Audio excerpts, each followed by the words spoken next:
Payne. My wife and daughter were murdered. It had something to do with the designer drug V. I transferred from the NYPD to the DEA, went undercover to find their killers. I got too close. I was framed for murder. With nothing to lose, I went after the Mafia during the worst winter storm in a century.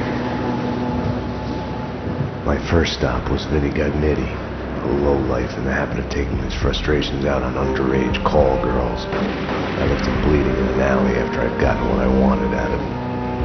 I met Mona Sachs in a gothic nightclub, Ragnarok. She was a hired killer.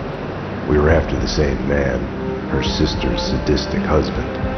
I was drawn to her for all the wrong reasons. I made a deal with Vladimir Lem.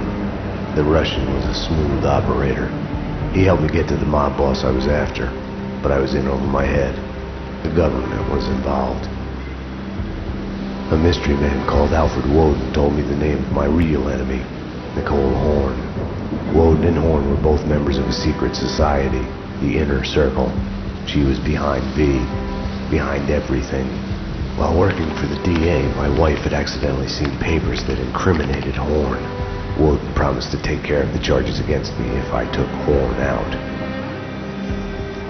Deputy Chief Jim Bravura of the NYPD was trailing me by the empty shell casings that I left behind. Gunshots made me deaf to the sirens, but they couldn't drown the sobs of my dead wife. Mona sided with me against Horn. She took a bullet for that. Her body disappeared behind closing elevator doors. I killed Horn. I gave myself up to the police. I had enough evidence against Woden to know that he'd keep his promise. I lied to myself that it was over. I was still alive. My loved ones were still dead. It wasn't over.